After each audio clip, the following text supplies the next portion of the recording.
বাদাম বাটা দিয়ে রুই মাছের ফিশ ফ্রাই, এটা কিন্তু ঠাকুরবাড়ির একটা অন্যতম বিখ্যাত রেসিপি। এই রেসিপিটা লেখা আছে প্রজ্ঞা সুন্দরী দেবীর লেখা আমিষ ও নিরামিষ আহার খণ্ড 2-এ। তাহলে চলুন আর বেশি দেরি না করে এই টেস্টি রেসিপিটা দেখে নেওয়া যাক।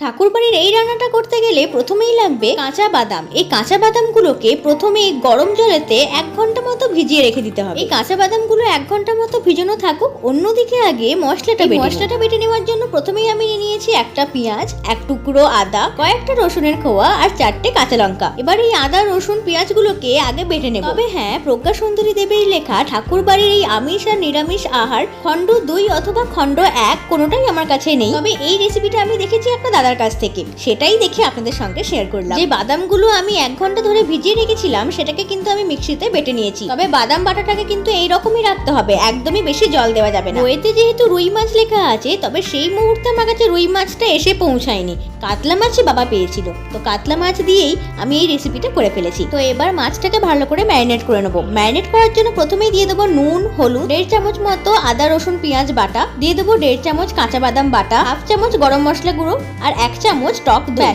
ম্যারিনেট করার জন্য এটাই যথেষ্ট। তবে ঠাকুরবাড়ির এই রান্নাটা করার জন্য কিন্তু মাছের পেটিই নিতে হবে। মাছটাকে খুব ভালো করে ম্যারিনেট করে নেওয়ার পর এটাকে 30 মিনিট মতো রেস্টে রেখে দেবো। এদিকে ব্যাটার তৈরি করে নেওয়ার জন্য প্রথমে নিয়ে নেবো পরিমাণ মতো ময়দা, দিয়ে দেবো 1 চামচ টক দই, দিয়ে দেবো স্বাদ মতো নুন আর কালারের জন্য দেবো একটুখানি হলুদ আর তার সঙ্গে দিয়ে দেবো একটু জোয়ান। এই ব্যাটারটা তৈরি করার ইনগ্রেডিয়েন্টস কিন্তু এখানেই শেষ নয়, আরো আছে। দিয়ে দেবো 1 চামচ কাঁচা বাদাম বাটা, আদা রসুন পেঁয়াজের যে পেস্টটা তৈরি করলাম সেইটা, ব্যাস। আর এই একটা ডিম দিয়ে একটা স্মুথ ব্যাটার তৈরি করে নেব। ব্যাটারটাকে হালকা পাতলা করার জন্য কিন্তু একটু জল ব্যবহার করতে হবে, সেটা কিন্তু আমার স্কিপ হয়ে গেছে দেখানো। তবে জলটাকে একদমই বেশি দেওয়া যাবে না। ব্যাটারের ঘনত্বটা এমন রাখতে হবে যেন খুব একটা পাতলাও না হয় আবার খুব একটা মোটাও না। আশা করি আপনারা দেখে বুঝে গেছেন যে ব্যাটারের ঘনত্বটা কেমন হবে। এবার মাছটাকে ভেজে নেওয়ার জন্য একটা ফ্রাইং প্যানের মধ্যে রিফাইন অয়েল দিয়ে দিলাম। আর এদিকে প্রায় 30 মিনিটও হয়ে গেছে।